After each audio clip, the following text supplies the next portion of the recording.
How's it going, everybody? GN here for Media Lodge, Get Zone, and Funker Tactical.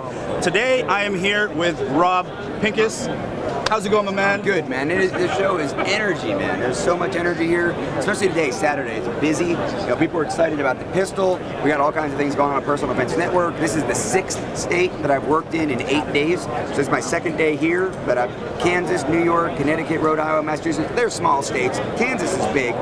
New York has a big population, but we've been moving, man. We've been busy. You're moving around a lot, but for people who may not know who Rob Pincus is, my first question is, who are you? I'm a guy who teaches personal defense. I'm a communicator of information. You know, we've done information on DVD, we've done TV shows, written a few books, lots of articles, lots of blogs, lots of social media. You know, it's a comment on social media. It gives me an opportunity to teach or to inform.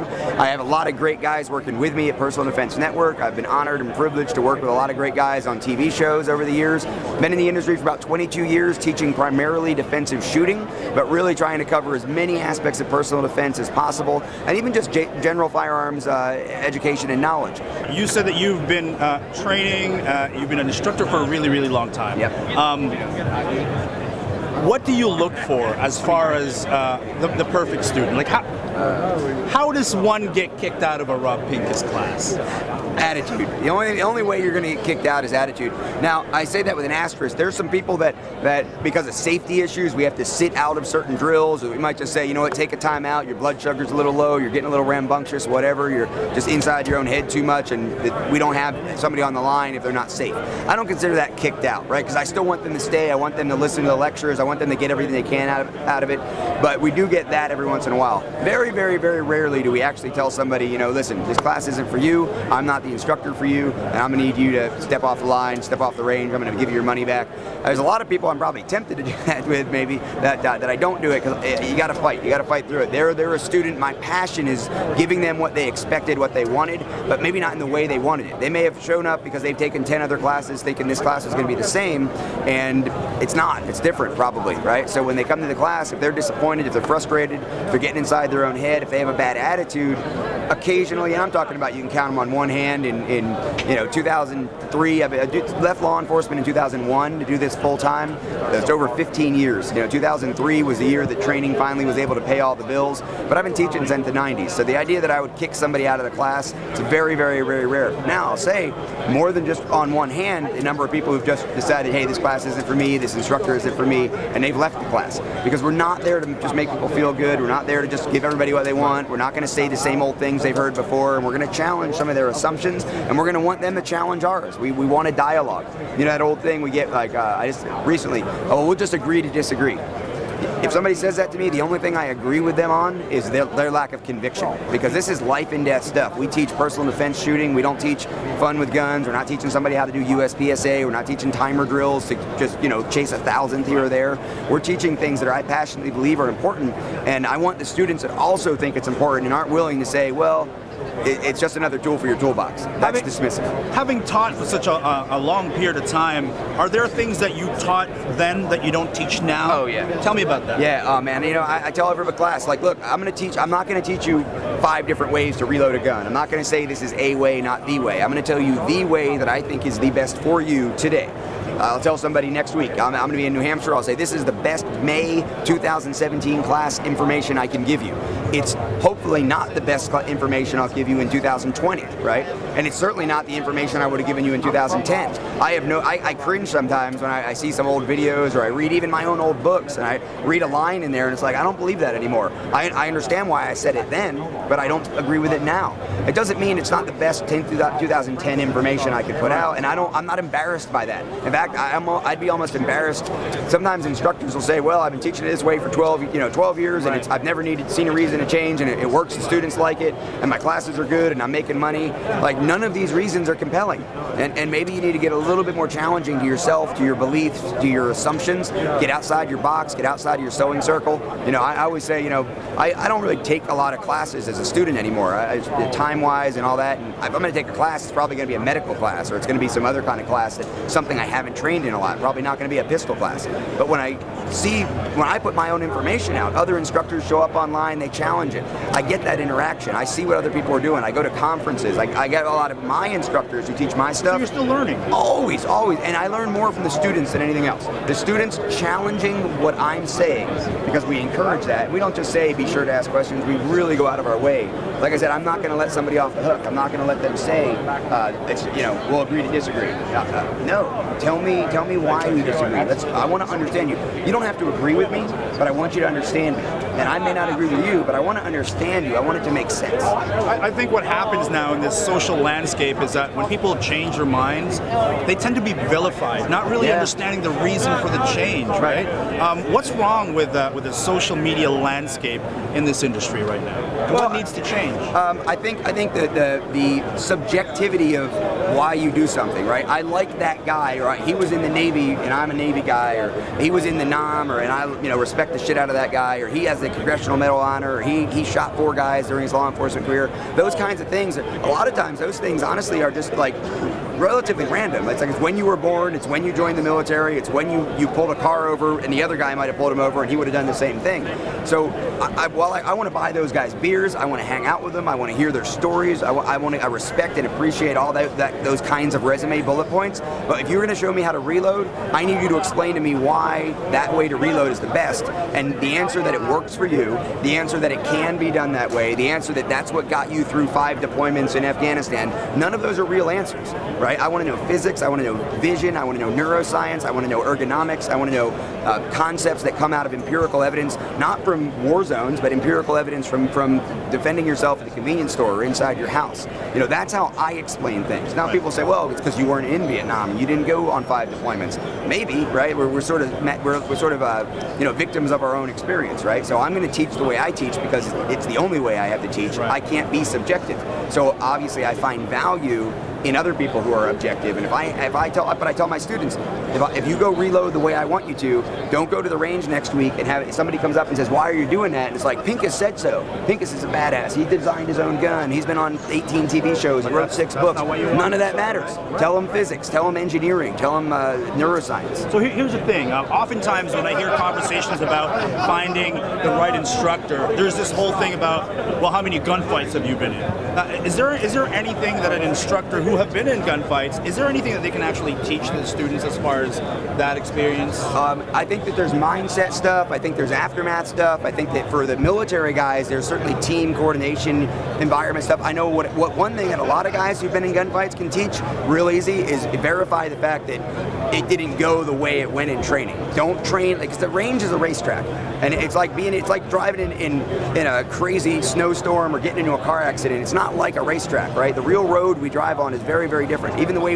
if you wanted to set a lap record, you would set your car up a little differently. You'd have slick tires, you'd apex your left-hand turns, you'd go down on that apron. Well, if you drive that way with that kind of a car, with those kinds of tires on the real road, you're going to be dead, you're going to be in a ditch, you're going to kill somebody, you're going to lose your license, something bad going to happen. So if you're thinking that the way you're going to fight is the way you can excel in a USPSA match, those guys who've been in gunfights can probably tell you, nope, that's not the way it happened for me. Now here's the deal.